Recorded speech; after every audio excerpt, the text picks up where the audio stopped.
आप में से बहुत से लोगों को लगता होगा कि महज एक कॉम्पिटिटिव एग्ज़ाम क्रैक करने के बाद वो एक हैप्पीनेस की स्टेट एंड आपको वो ज़िंदगी में खुशियाँ मिलेंगी जब आपका वो एग्ज़ाम क्रैक हो जाएगा। चाहे वो नीट का एग्ज़ाम हो, चाहे क्लास 12 के बोर्ड्स हों, 10th के स्टूडेंट्स हैं तो 10th के स्टूडेंट्स का जो एग्ज़ाम्स होते हैं, बोर्ड एग्ज़ाम्स, उनको लगेगा कि 10th के बाद खुशी मिलेगी। बट मैं यहाँ पे एक बहुत बड़ा मिथ है, और इसके जो मिथ बस्टर होते हैं वो यहीं इस दुनिया के लोग होते हैं, वो लोग जिन्होंने लाइफ में बहुत अच्छा अचीवमेंट्स कर रखे होते हैं, बहुत कुछ अचीव कर रखा होता है, and they and their lives by committing suicide. ऐसा ही कुछ हुआ था एक डेढ़ साल पहले, जिसमें एम्स के एक डॉक्टर थे एंड वो MD साइकेट्री कर रहे थे, परस्यू कर रहे थे। तो उनके साथ क्या हुआ था कि वो एक डिप्रेसिव स्टेट में चले गए थे, डिप्रेशन में चले गए थे, जबकि उनकी एम्स UG में उनकी सिंगल डिजिट रैंक थी। फिर जो PG का एग्ज़ाम होता है उसमें उनकी डबल डिजिट रैंक थी, यानी वो वन ऑफ द टॉपर्स थे कंट्री के and one of the best minds थे। स्टिल ही कमिटेड सुसाइड। तो इसके पीछे का हमें एक ये सोचने की बहुत ज़्यादा ज़रूरत है कि कुछ एक पॉइंट ऐसा नहीं है जहाँ पर उस पॉइंट को अचीव करने के बाद आपको हैप्पीनेस मिलेगी। इट इज़ ट्रू कि आप दुखी भी हो पर आपके पास पैसा है तो एटलीस्ट आप अपनी लाइफ को अच्छे से गुजार सकते हो। It is true to some extent, but महज पैसा होना ही एक अचीवमेंट नहीं है। जिसके माँ बाप नहीं है उसको पता है कि उसके पास दुनिया भर की सारी दौलत है बट उसके बाद फिर भी कुछ नहीं है। आप समझ रहे हैं? यानी मैं आप लोगों को बस एक ये चीज़ बताना चाहता हूँ, मुझे पता है मेरी ऑडियंस ज़्यादातर नीट की तैयारी कर रही है, तो आप जितने भी नीट एस्पिरेंट्स हैं मैं उनको यही बताना चाहता हूँ, आपका हर दिन जो कट रहा है आपको एग्ज़ाम के करीब लेकर जा रहा है, पर आप ये एक्सपेक्ट ना करें कि आप जब मेडिकल कॉलेज में पहुँच जाएंगे आप तभी खुश होंगे। ठीक है, जिम कैरी आपने सुना होगा, बहुत बड़े एक एक्टर हैं, बहुत हॉलीवुड एक्टर हैं, जिन्होंने द मास्क मूवी की, तो उन्होंने बताया था कि मैं चाहता हूँ हर इंसान के पास करोड़ों रुपया आ जाए, सो दैट वो आने के बाद उसको पता लगे कि ये सक्सेस नहीं होती। राइट? मतलब लाइफ इज़ समथिंग जिसके अंदर आपको हर चीज़ बैलेंस करके रखनी है, हर एस्पेक्ट को बैलेंस करके रखना है, चाहे वो आपकी प्रोफेशनल लाइफ हो चाहे पर्सनल लाइफ हो।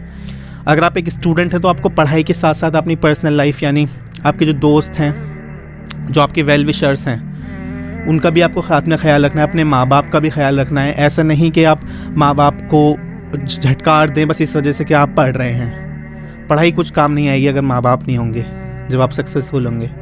जब आप एग्ज़ाम में ऑल इंडिया रैंक 1 भी ले आएंगे और आपके माँ बाप आपके साथ वो सेलिब्रेट करने के लिए नहीं होंगे, या आपके भाई बहन आपके साथ वो सेलिब्रेट करने के लिए नहीं होंगे, तो वो खुशी आपको कभी नहीं हासिल हो पाएगी जिसके आप इंतज़ार कर रहे हैं, जिसके लिए आप इतनी मेहनत कर रहे हैं। तो मैं बस आप लोगों से यही रिक्वेस्ट करता हूँ कि जब भी आप किसी भी एग्ज़ाम की तैयारी कर रहे हो तो उस मोमेंट में हैप्पी रहें। जब आप एक MCQ भी सॉल्व करते हैं ना, तो वहाँ उस मोमेंट में आप खुश रहने की कोशिश करें।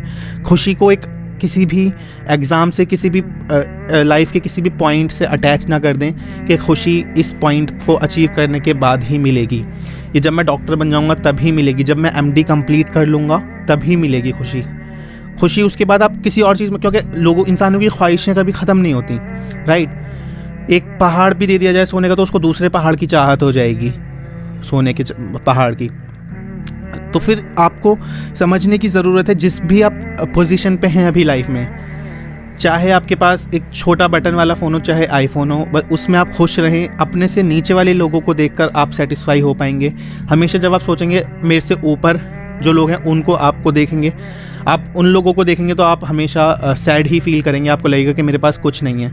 बट जिस इंसान के पास, जो बेचारा सोने के लिए भी और खाने के लिए भी तरसता है हर दिन, उसको नहीं पता कि उसका आज का खाना कहाँ वो खाएगा, कैसे वो कमाएगा, उसको आप देखेंगे तो आप अपने आप को बड़ा प्रिविलेज फील करेंगे। आपके चाहे वो आपका जो मैस का खाना होता है, जो लोग अपने घर से बाहर रह रहे हैं उसको जो बुरा भला कहते हैं, अगर आपको ये बता दिया जाए कि कुछ लोगों के पास कुछ नहीं, बहुत सारी पॉपुलेशन ऐसी है जिनके पास खाने को भी कुछ नहीं होता, आप उनके बारे में सोचेंगे तो आप वो भी आज आराम से खा लेंगे, क्योंकि किसी को वो भी नसीब नहीं होता। तो खुश रहने के लिए हमेशा अपने से नीचे वाले लोगों को देखें और आप फिर पाएंगे कि मैंने लाइफ में बहुत ज़्यादा अचीव कर रखा है उन लोगों से और मैं बहुत प्रिविलेज हूँ। बट आप अंबानी जैसे लोगों को देखेंगे तो आप कभी खुश नहीं हो पाएंगे, चाहे आपके पास एक फाइटर प्लेन हो या फिर जेट हो, कोई भी आपका एक प्राइवेट जेट हो, कुछ भी आपको दे दिया जाए, आप कंटेंट फील नहीं करेंगे अपनी लाइफ से। और जो होता है कि अभी मैं दुखी हूँ बट मैं कुछ अचीव करने के बाद खुश हो जाऊँगा, वो भी आप कभी नहीं कर पाएंगे, क्योंकि वो अचीव करने के बाद आपके पास दूसरा एक टारगेट आ जाएगा। Life is a continuous process जो आपको टारगेट्स देती रहेगी, हार्डशिप्स देती रहेगी।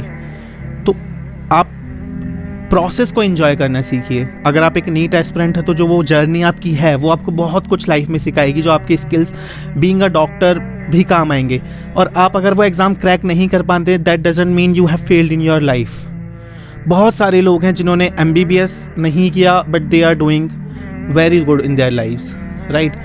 बिजनेसमैन हैं और अलग अलग फील्ड्स में जाते हैं, आर्टिस्ट्स हैं, सिंगर्स हैं, क्रिकेटर्स हैं, स्पोर्ट्समैन हैं। बहुत हर इंसान को कुछ ना कुछ क्वालिटी ऊपर वाले ने दी हुई होती है, तो उसको आप पहचानें। और अगर MBBS क्रैक नहीं होता है, that doesn't mean you have failed in your life, ठीक है। आपका कोई एग्ज़ाम, JEE का एग्ज़ाम क्रैक नहीं होता है, आप इंजीनियर नहीं बन पाते हैं, दैट डजंट मीन आप हर चीज़ में फेल हैं।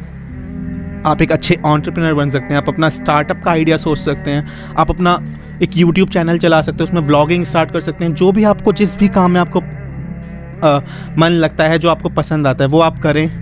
एंड अगर आप उसको मन से करेंगे, आप उसको दिल लगा कर करेंगे, जिसमें भी आप खुश हैं, तो ज़रूर सक्सेस मिलेगी उस चीज़ में। जो बेमन की हुई चीज़ होगी, चाहे वो पढ़ाई क्यों ना हो, सक्सेसफुल नहीं हो पाएंगे उस चीज़ में। तो ये चीज़ें समझना बहुत ज़रूरी है। अभी समझ जाएंगे तो आपके लिए लाइफ आसान हो जाएगी, वरना तो दूसरों की तरह ही आप बस अपने आप को हमेशा अंडर प्रिविलेज समझेंगे और हमेशा दुखी रहेंगे और खुशी की तलाश में रहेंगे। तो खुशी को तलाशना ख़त्म करें और जिस पल में आप जी रहे हैं उसमें खुश रहें। Thank you.